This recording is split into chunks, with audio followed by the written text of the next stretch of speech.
राष्ट्र दिवस के मौके पर आज पीएम मोदी ने देश की ग्राम पंचायतों के प्रतिनिधियों के साथ वीडियो कॉन्फ्रेंसिंग के जरिए कहा और किया संवाद। कहा, कोविड-19 महामारी ने हमें आत्मनिर्भर बनाने की दी सीख। पीएम ने कहा, जितनी मजबूत देश की पंचायत होगी उतना मजबूत होगा देश और देश का लोकतंत्र। प्रधानमंत्री नरेंद्र मोदी ने ई स्वराज पोर्टल और मोबाइल ऐप को किया लॉन्च। एकीकृत पोर्टल से ग्राम पंचायतों को अपनी विकास योजना तैयार करने और इसे लागू करने में मिलेगी मदद। प्रधानमंत्री ने स्वामित्व स्कीम की भी की शुरुआत।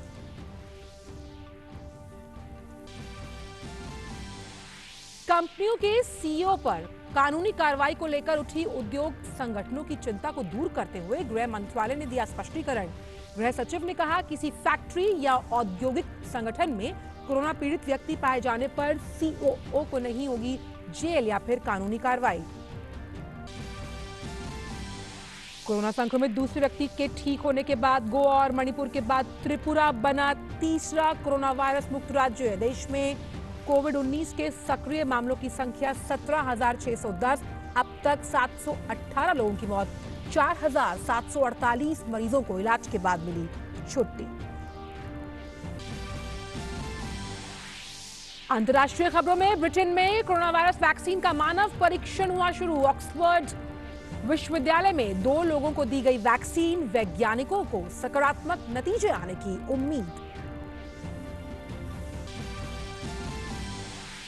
और दुनिया भर में कोविड-19 संक्रमण के मामलों की संख्या 27 लाख के पार। कोरोना की चपेट में आने से 1,90,000 से ज्यादा लोगों की मौत। अमेरिका में सबसे ज्यादा करीब 50,000 लोगों की मौत। इटली, ब्रिटेन, फ्रांस और स्पेन में इस संक्रमण का कहर जारी। नमस्कार, आप देख रहे हैं डीडी न्यूज। मैं हूं आंचल गुलाटी गुंबर और खबरों की शुरुआत करने से पहले एक अपील जो लगातार इस मंच के माध्यम से हम आपसे करते हैं कि स्टे होम, स्टे सेफ, ताकि कोविड-19 को हम भारत से बाहर खदेड़ पाएं। रुक करते हैं मुख्य खबरों का। आज राष्ट्रीय पंचायती राज दिवस है। इस मौके पर प्रधानमंत्री नरेंद्र मोदी ने आज वीडियो कॉन्फ्रेंसिंग के जरिए देश भर के ग्राम पंचायतों के प्रतिनिधियों के साथ संवाद किया। पीएम मोदी ने इस कार्यक्रम में एकीकृत ई ग्राम स्वराज पोर्टल और मोबाइल ऐप की शुरुआत भी की। एकीकृत पोर्टल से ग्राम पंचायतों को अपनी विकास योजना तैयार करने और इसे लागू करने में मदद मिलेगी। ई ग्राम स्वराज यानी simplified work based accounting application for Panchayati Raj. ये एक प्रकार से ग्राम पंचायतों के संपूर्ण डिजिटलीकरण की तरफ एक बड़ा कदम है। ये भविष्य में ग्राम पंचायत के अलग अलग कामों का लेखा जोखा रखने वाला सिंगल प्लेटफॉर्म बनेगा। अब अलग अलग एप्लीकेशंस में अलग अलग काम करने की कोई जरूरत आपको नहीं पड़ेगी। प्रधानमंत्री नरेंद्र मोदी ने स्वामित्व स्कीम की शुरुआत भी की। इससे हर संपत्ति के डिजिटल नक्शे को बनाने में मदद मिलेगी। जमीन के मालिकाना हक के मामले में भी पारदर्शिता आएगी। इसके साथ ही गांव की संपत्ति की जो रिकॉर्ड्स होते हैं उनमें भी सुधार होगा।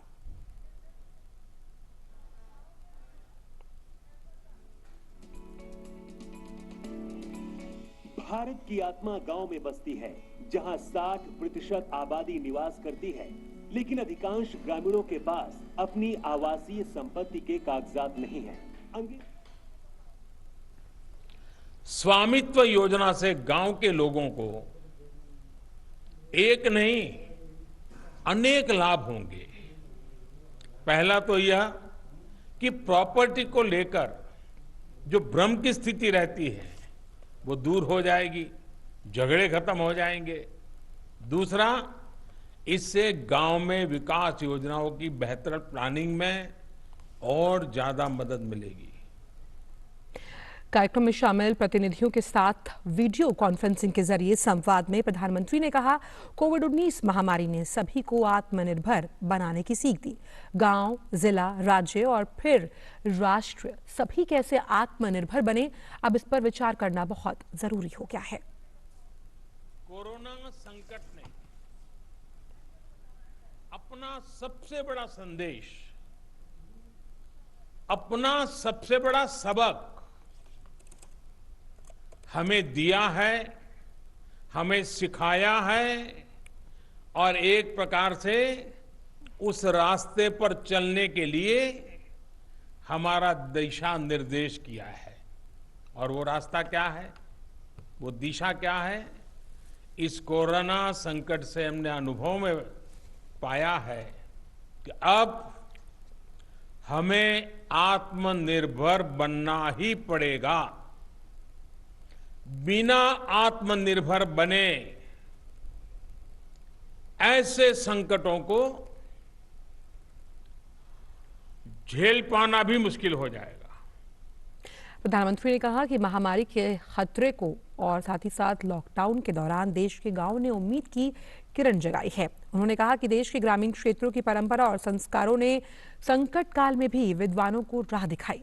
पीएम मोदी ने ग्रामीण क्षेत्रों में शारीरिक दूरी की अनुपालन करने पर खुशी जाहिर की। साथ ही साथ उन्होंने ये भी कहा कि दुनिया में भारत के जो प्रयास है उनकी चर्चा हो रही है और उसमें जो गांव का अनुशासन है उसने काफी अहम रोल निभाया है। इस कोरोना संकट ने दिखा दिया है कि देश के गांव में रहने वाले लोग, भले ही उन्होंने बड़ी बड़ी और नामी यूनिवर्सिटी में शिक्षा न ली हो, लेकिन इस दौरान उन्होंने, मतलब आप सब ने अपने संस्कारों, अपनी परंपराओं की शिक्षा के अद्भुत दर्शन कराए हैं। गांवों से जो अपडेट आ रहा है, जो जानकारी आ रही है, वो बड़े बड़े विद्वानों के लिए भी प्रेरणा देने वाली बातें हैं। आपने सिंपल सा मैसेज दे दिया, 2 गज दूरी का, 2 गज दूरी का, या कहें 2 गज देह की दूरी का। इस मंत्र के पालन पर गांवों ने बहुत अद्भुत काम किया है। पीएम मोदी ने ग्राम पंचायतों के 7 प्रतिनिधियों से संवाद भी किया। आइए सुनते हैं उत्तर प्रदेश और बिहार के प्रतिनिधियों के अनुभव। बस्ती में लॉकडाउन का पालन ठीक से हो रहा है? मेरे गांव में पूर्णतः लॉकडाउन का पालन हो रहा है और मैंने आशा बहन, आंगनबाड़ी बहन और एनएम बहन के माध्यम से लोगों को घर घर जाके जागरूक करवा रही हूँ। केंद्र सरकार की योजनाएं जो बनाई है, पीएम गरीब कल्याण योजना वगैरह, पीएम किसान सम्मान निधि, ये सब पहुंच रही है, तो वहाँ कैसे कर रही हैं आप लोग? सर, हमारे यहाँ उज्ज्वला योजना के अंतर्गत जो 25 लाभार्थी हैं, किसान सम्मान निधि में 155 लाभार्थी हैं और जो रजिस्ट्रेशन जिन श्रमिकों की हुई है उनके अंतर्गत 10 लोग हैं और जनधन योजना के तहत 50 लोग हैं जिनको लाभ दिया गया है। तो गांव वालों को कैसा लगता है जब पूरे पैसे मिल रहे हैं? तो गांव वाले बहुत संतुष्ट हैं सर। मेरे यहाँ क्या बोलते हैं? आपके हिसाब से बोलते हैं, जब से ये सरकार आई है तब से सारे लाभ सबको पूरी तरह से अच्छी तरह से मिल पा रहे हैं। गांव में ये चर्चा हो रही है कि इस संकट की घड़ी में, कोरोना जैसी जो वैश्विक महामारी है, आप जैसे प्रधानमंत्री नहीं होते तो इस देश का क्या होता। मुझे अच्छा लगा, गांव के वालों को संतोष है, क्योंकि सरकार और जनता के बीच में जब विश्वास होता है तो कितने ही बड़े संकटों को हम पार कर लेते हैं। अजय सिंह यादव हमारे साथ जुड़ रहे हैं। लॉकडाउन का सर 22 तारीख का सर बंदी हुआ, उसके बाद सर 4 दिन सर लगातार अपने स्वयं माइकिंग कर पूरा पंचायत क्षेत्र में सर प्रचार किया सर कि लॉकडाउन का पालन करना है और सामाजिक दूरी बनाना है। लोगों को समझाइए, 2 गज की दूरी। हाँ, 2 व्यक्ति की दूरी सर। और सर गांव में सर ब्लीचिंग पाउडर छिटवाएं सर, घर घर जाकर सर होम क्वारंटाइन में सर 18 लोग के रखे सर, उसको भी पंचायत स्तर से जो सुविधाएं देना था सर वो दिए। स्वास्थ्य विभाग का मेडिकल टीम हमेशा मेरा पंचायत में आते हैं, हफ्ता में 2 बार सर। आपकी पंचायत से भी अनेक प्रवासी साथी दूसरे शहरों से घर लौटे होंगे, जो नहीं आ पाए वो भी आना चाहते होंगे। जी आना चाहते हैं सर, बाकी मैसेज हम लोग किए हैं कि जहां है जहां रहिए, लॉकडाउन पूरा खुलेगा तब आना है भाई, ना तो 14 दिन हम स्कूल में रखेंगे। तो वो लोग कहता है कि नहीं मुखिया जी हम रहेंगे, अभी बाहर खुलेगा तब आएंगे। और आइए अब एक नजर डाल लेते हैं भारत में जो कोरोना के मामले हैं उन पर। देश में इस वक्त 17,610 लोग कोरोना संक्रमित हैं और इस संक्रमण से 718 लोगों की मौत हो गई। वहीं 4,748 लोग इलाज के बाद कोरोना से मुक्त हो चुके हैं। सरकार की कोशिश है कि सोशल डिस्टेंसिंग के जरिए संक्रमण की चेन को तोड़ा जा सके, लिहाजा सरकार लोगों से लॉकडाउन के नियमों का पालन करने की अपील कर रही है। गृह मंत्रालय ने उन खबरों को निराधार कहा जिसमें यह दावा किया गया था कि किसी फैक्ट्री या औद्योगिक संगठन में कोरोना महामारी पीड़ित व्यक्ति के पाए जाने पर सीईओ को जेल हो सकती है और फैक्ट्री भी 3 महीने के लिए सील हो जाएगी। गृह मंत्रालय ने स्पष्ट किया कि इस तरह का कोई दिशा निर्देश नहीं दिया गया। गृह मंत्रालय ने फिर से कहा कि कोरोना महामारी से बचने के लिए जरूरी है कि उद्योग जगत में भी सोशल डिस्टेंसिंग या अन्य एसओपी का पालन किया जाए। साथ ही कोरोना संक्रमित दूसरे व्यक्ति के ठीक होने के बाद त्रिपुरा तीसरा कोरोना वायरस मुक्त राज्य बन गया। मुख्यमंत्री बिप्लब कुमार देव ने सभी से सोशल डिस्टेंसिंग बरकरार रखने और सरकार के दिशा निर्देशों का पालन करने की अपील की। त्रिपुरा के कोरोना मुक्त होने पर मुख्यमंत्री ने उम्मीद जताई कि वे जल्द ही पूरे भारत और फिर पूरे विश्व को इस वैश्विक महामारी से मुक्त होते हुए देख पाएंगे। त्रिपुरा कोरोना मुक्त हुआ है। 2 पॉजिटिव केस से त्रिपुरा में हुई थी और दोनों के दोनों एक तो पहले ही कोरोना मुक्त होके डिस्चार्ज हो चुके हॉस्पिटल से और दूसरी केस भी आज डिस्चार्ज हो चुकी है। मैं इसमें पहले माननीय प्रधानमंत्री जी को बहुत बहुत धन्यवाद देता हूं त्रिपुरा वासियों की तरफ से कि आपने जो मार्गदर्शन पूरे देशवासियों को, दुनिया को दिखाया, उसी दिशा को सामने रखे त्रिपुरा की जनता ने ढंग से उस लॉकडाउन को माना। उत्तर प्रदेश में कोरोना संकट के समय जरूरतमंदों तक राहत पहुंचाने के लिए 75 जिलों में सामुदायिक रसोई घरों और आश्रय स्थलों की जियो टैगिंग कराई गई। उत्तर प्रदेश ऐसा काम करने वाला देश का पहला राज्य बन गया। ये सभी सामुदायिक रसोई घर और शेल्टर होम गूगल मैप से जुड़े हुए हैं और सरकार के इस कदम के बाद लोगों को अपनी नजदीकी रसोई घर और शेल्टर होम तक पहुंचने में आसानी हो पाएगी। देश भर में लॉकडाउन लागू है। इस लॉकडाउन के बीच कई अच्छे परिवर्तन भी देखने को मिल रहे हैं। उत्तर प्रदेश के वाराणसी में गंगा स्वच्छ नजर आ रही है।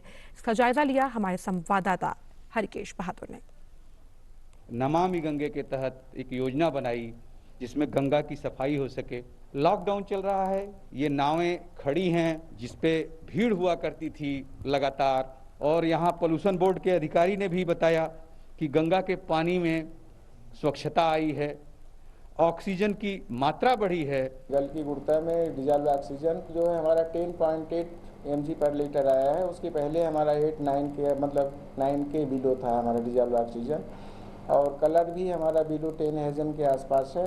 और डाइन स्ट्रीम में हमारा वरुणा के मिलने के पश्चात का हमारा कलर जो है 15 हेजन है। कैमरा पर्सन आनंद श्रीवास्तव के साथ doctor Harkesh Bahadur Singh Gautam, DD news, Dashashwamedh Ghat, Varanasi.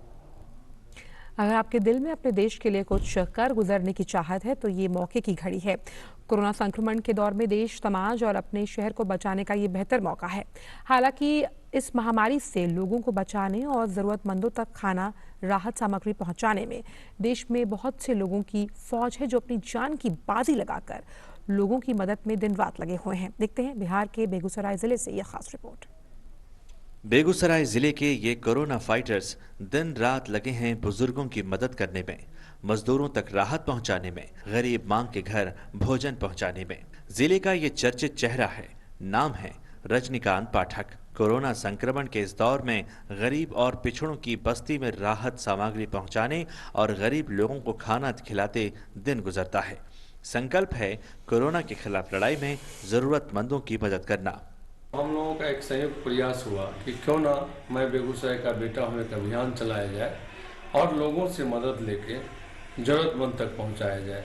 आज के डेट में आज 29वां दिन है और हम लोग करीब 400 से 500 प्रत्येक जरूरतमंद परिवार तक पहुंच रहे हैं। बुजुर्ग जो घर में कैद हैं, उन्हें हमारी मदद की जरूरत है। महिलाएं जो खेतों में काम कर अपने जीवन का निर्वाह करती थी, आज हाथ तंग हैं। दिहाड़ी मजदूर जिनकी रोजाना की कमाई से घर परिवार पलता है, आज लॉकडाउन में बंद हैं। उन्हें हमारी मदद की जरूरत है। गरीब आबादी को हमारी जरूरत है। ऐसे ही जरूरतमंदों की मदद करने आए हैं जिले के समर्पित युवा भूमिपाल राय, जो इस पूरे दौर को जंग के साथ जीना चाहते हैं। देश और दुनिया के साथ साथ मेरा बेगूसराय भी उससे प्रभावित है। 300-400 पैकेट हम लोग प्रतिदिन जरूरतमंद परिवार तक पहुंचा रहे हैं और लगातार जब तक लॉकडाउन रहेगा तब तक हम लोग का ये कार्यक्रम चलता रहेगा। ऐसे ही हाथ आगे बढ़ाने से उम्मीद की किरण जगी है। मुरझाए चेहरे पर आशा और उम्मीद बढ़ी है। बेगूसराय जिले के ये कोरोना फाइटर्स अपनी जान को हथेली पर रखकर अपने शहर, गांव और मोहल्ले में दूसरे लोगों को भी आगे आने के लिए प्रेरित कर रहे हैं। देश में कोरोना संक्रमण और लॉकडाउन के बीच कई ऐसे कोरोना फाइटर्स भी हैं जो चाहते हैं कि हर संभव गरीबों और वंचित तबकों को मदद हो सके। उनका ऐसा मानना है कि इससे लॉकडाउन के नियमों का भी पालन होगा और साथ ही साथ गरीब और वंचित तबके भूखे भी नहीं रह पाएंगे। धीरज कुमार, डीडी न्यूज़, दिल्ली। और फिलहाल वक्त एक छोटे से ब्रेक का।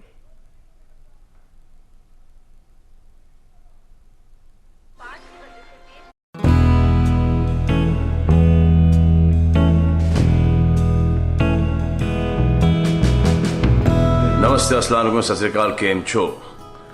मेरा नाम है सलमान खान। पहले तो उन सबको थैंक यू कहना चाहूँगा मैं जो कि अभी तक के काम कर रहे हैं, जैसे कि हेल्थ में काम कर रहे हैं और फिर पुलिस वाले हैं और बहुत सारे ऐसे लोग हैं जो कि have dedicated their time to corona. तो thank you very very much. अब अपील ये है कि जो गवर्नमेंट है ये आपके लिए और हमारे लिए, हम सब के लिए बोल रही है, तो इसको सीरियसली लो, अफवाहें मत फैलाओ। ये हमेशा से एक प्रॉब्लम है कि सबको ऐसा लगता है कि ये हमारे साथ नहीं होगा। ये कोरोना वायरस किसी को भी हो सकता है, बस में, ट्रेन में, मार्केट में, हर जगह। तो काहे कोई पंगे ले रहे हो बाहर जाना? ये पब्लिक हॉलीडे नहीं है भाई, ये बड़ा सीरियस मामला है। ये सब बंद करो, मास्क पहनो, प्रोटेक्ट करो अपने आप को, हाथ धो, साफ सुथरे रहो, लोगों से दूर रहो। ये सब करने में क्या दिक्कत है आपको? अगर किसी की जान बच रही है, जानें बच रही हैं, सैकड़ों जानें बच रही हैं आपकी खुद की, तो क्यों नहीं कर रहे हो आप? करो यार। आपके रोग प्रतिरोधक क्षमता यानी कि इम्यूनिटी को प्रभावित करता है। कोरोना वायरस संक्रमण से लड़ने के लिए शरीर में इम्यूनिटी का बेहतर होना जरूरी है। इसके लिए योग पारंपरिक रूप से एक बेहतर विकल्प है जो आपको निरोगी बनाए रखने में सहायक है। मोरारजी देसाई राष्ट्रीय योग संस्थान के निदेशक doctor Ishwar we Basava Reddy से बात की हमारे संवाददाता नितेंद्र सिंह ने। कोविड-19 को लेकर के बहुत सारी बातें हो रही हैं। कोविड-19 ना हो आपको, उसके लिए क्या करना है, क्या नहीं करना है, इसके लिए आयुष विभाग ने, आयुष मंत्रालय ने गाइडलाइन जारी किए हैं। हम आपको आज दिखाना चाहेंगे कि कैसे आप अपने बॉडी की इम्यूनिटी को बढ़ा सकते हैं योग के थ्रू। और हमारे साथ हैं मोरारजी देसाई योग संस्थान के निदेशक doctor Basava Reddy. Basava Reddy sir, immune boosting के लिए योग में कौन कौन से आसन हैं जो कोविड-19 के बचाव के लिए ज़रूरी है? सबसे पहले इम्यून बूस्टिंग के लिए हम करते हैं कुछ प्राणायाम का अभ्यास करते हैं। अब हम कपालभाति प्रारंभ करेंगे। लंबा सांस लीजिए, धीरे से छोड़िए, छोड़ने के बाद छाती ऊपर करें। अब हम पेट को दबाएंगे, नीचे पेट को। Active acceleration, passive inhalation 30 second तक करेंगे। चालू करें। ये 30 सेकंड तक? हाँ, 30 सेकंड तक करना है। वो बिगिनर्स ने 15-20 सेकंड तक भी कर सकते हैं। कम से कम 30 सेकंड हो गए तो ये 50 से 60 से स्ट्रोक तक होते हैं। उसके बाद? हाँ, उसके बाद पूरा रिलैक्स करना है, लंबा सांस लेना है। इससे क्या होती है कि हमारा ब्रीदिंग का क्षमता है, लंग्स कैपेसिटी कहते हैं, वो बढ़ जाती है। उस्ट्रा मीन्स इसको हम कैमल पोज कहते हैं। कैमल का आप लोगों ने देखा है कि उनका क्षमता उसी ढंग से यहाँ भी हम करेंगे। पीछे जाइए, आराम से जाइए, आराम से करें। छाती ऊपर आ गया, छाती खुल गया पूरा। जितना आपका छाती खुलती है उसका एक्सपांशन होती है, कॉन्ट्रैक्शन होती है, इतना हमारा लंग्स कैपेसिटी बढ़ जाती है। वापस आइए। जब भी हम एक ऐसे कठिन आसन करते हैं उसका एक कॉम्प्लीमेंट्री पोस्चर होता है, उसको हम शशकासन कहते हैं। दोनों नीज को अपार्ट करें, सामने झुक के आराम से स्ट्रेच करो। जिस ढंग से आपने जो बैकवर्ड बेंडिंग किया था उसको हमने पूरा रिलैक्स किया। हम ये तीनों आसन का क्यों ये बना रहे हैं? सबसे पहले हमारा स्पाइन फ्लेक्सिबिलिटी हो जाएगी, उसके साथ साथ हमारा छाती है, हमने उसको कहते हैं कि डायफ्राम ब्रीदिंग और थोरेसिक ब्रीदिंग और क्लेविकुलर ब्रीदिंग, वो पूरा लंग्स जो है कि नीचे से ऊपर तक हमारा छाती मूवमेंट होना चाहिए। हमने उष्ट्रासन, शशकासन और उत्थान मंडूकासन। अब आप ब्रीदिंग करेंगे, आपका क्लेविकुलर ब्रीदिंग, अपर ब्रीदिंग कहते हैं, उसका मात्रा बढ़ जाती है। ज़्यादातर ये शैलो ब्रीदिंग में होता है। सो ये तीनों आसन करने के बाद हमने प्राणायाम किया, जब हमारा जो ब्रीदिंग कैपेसिटी बढ़ जाती है, लंग्स कैपेसिटी बढ़ जाती है, इससे इम्यूनिटी बढ़ने का संभावना है। तो ये आसन है जो अगर आप रेगुलर करते हैं, दिन में 2 बार करते हैं, तो आपको इम्यून सिस्टम डेवलप होगा और बेहतरीन होगा, ताकि जो कोविड-19 से लड़ने में मददगार साबित होगा। कैमरामैन गोपाल के साथ नितेंद्र सिंह, डीडी न्यूज़, दिल्ली। केंद्रीय गृह राज्य मंत्री जी किशन रेड्डी ने आज सीआरपीएफ की पासिंग आउट सेरेमनी को वीडियो कॉन्फ्रेंसिंग के जरिए संबोधित किया। अपने संबोधन में उन्होंने कहा कि जहां एक ओर सीआरपीएफ के जवान देश की सुरक्षा के लिए अपने प्राणों को न्यौछावर कर देते हैं, वहीं आज उनके सामने दुनिया में आई कोविड-19 जैसी महामारी से देशवासियों को बचाना सबसे बड़ी चुनौती है। आज सभी चुनौतियों के साथ साथ आपको सामने कोविड-19 जैसे महामारी का चुनौती भी खड़ी है। आपकी तैनाती जिस भी क्षेत्र में होगी, जो भी जिम्मेदारी आपको दिया जाएगी, वहां आंतरिक सुरक्षा के साथ साथ इसी महामारी से निपटने में भी आपका पूरा योगदान रहेगा। आज भी मुझे खुशी है कि सीआरपीएफ का कोविड-19 जैसे महामारी से लड़ने में पूरे देश में मदद कर रही हैं। और कोरोना वायरस के कहर से जूझ रही दुनिया को निजात दिलाने के लिए गुरुवार से ब्रिटेन में दुनिया का सबसे बड़ा ड्रग ट्रायल शुरू हो गया। ब्रिटेन में अप्रत्याशित तेजी से शुरू हुए मानव परीक्षण पर पूरे विश्व की नजरें टिकी हुई हैं। वैज्ञानिकों ने परीक्षण में सफलता की 80% संभावना व्यक्त की। ब्रिटेन में 165 अस्पतालों में करीब 5000 मरीजों का 1 महीने तक और इसी तरह से यूरोप और अमेरिका में सैकड़ों लोगों पर इस वैक्सीन का परीक्षण होगा। ऑक्सफोर्ड यूनिवर्सिटी के संक्रामक रोग विभाग के प्रोफेसर पीटर हार्बी ने कहा कि ये दुनिया का सबसे बड़ा ट्रायल है। प्रोफेसर हार्बी पहले एबोला की दवा का जो ट्रायल है उसका नेतृत्व कर चुके हैं। ब्रिटेन में कोरोना से अब तक 18,791 लोगों की जान जा चुकी है और करीबन 1,40,000 लोग संक्रमित भी हैं। और अब बात करते हैं दुनिया भर में कोरोना संक्रमण की, जिसके मामले तेजी से बढ़ रहे हैं। कोरोना से संक्रमित मामलों का जो आंकड़ा है वो दुनिया भर में 27 लाख के पार जा चुका है। कोरोना के चलते अमेरिका में मरने वालों की संख्या 49,804 हो गई। यहाँ इस महामारी से 8.5 लाख से ज्यादा लोग संक्रमित हैं। फ्रांस में भी पिछले 24 घंटों में कोरोना से 516 लोगों की मौत हो गई है, जिससे देश में कोरोना से मरने वालों की संख्या 21,880 से ज्यादा है, यानी कि 21,889 तक पहुंच गई है। वहीं यहां संक्रमित लोगों की संख्या करीबन 1.5 लाख से ज्यादा है। और स्पेन में कल कोरोना से 440 लोगों की मौत हो गई, जिससे देश में अब तक कोविड-19 से करीबन 22,157 लोगों की जान जा चुकी है। अमेरिका और इटली के बाद स्पेन दुनिया का तीसरा देश है जहां इस वायरस में बड़ी संख्या में लोगों की मौत हुई है। स्वास्थ्य मंत्रालय के आंकड़ों के अनुसार देश में कोरोना वायरस के संक्रमण के मामले 2,13,024 के करीब हैं। इटली में कोरोना वायरस से पिछले 24 घंटों के दौरान 464 लोगों की मौत हो गई। इससे देश में कोरोना से मरने वालों की संख्या 25,549 के करीब पहुंच गई। वहीं इटली में कोरोना के 2,646 नए मामले सामने आए, जिससे संक्रमित लोगों की संख्या 1,89,973 हो गई। इटली में कोरोना से 57,576 लोग ठीक हुए हैं। अमेरिकी प्रतिनिधि सभा ने कोरोना से निपटने और देश की डूब रही अर्थव्यवस्था में जान फूंकने के लिए गुरुवार को $484 अरब के राहत बिल को मंजूरी दे दी। इस कानून के पारित होने के बाद छोटे उद्योगों, अस्पतालों और व्यापक परीक्षण के लिए धन मिल सकेगा। कोरोना वायरस के संकट से निपटने के लिए कांग्रेस द्वारा पारित ये चौथा विधेयक है। राष्ट्रपति डोनाल्ड ट्रंप ने इस कानून को जल्द ही मंजूरी देने का वादा किया। अमेरिका में कोरोना संक्रमण के अब तक कुल 8,66,646 मामले सामने आए, जिनमें से 49,750 से ज्यादा मरीजों की मौत हो चुकी है। और फिलहाल समाचारों में इतना ही। दीजिए इजाजत। नमस्कार।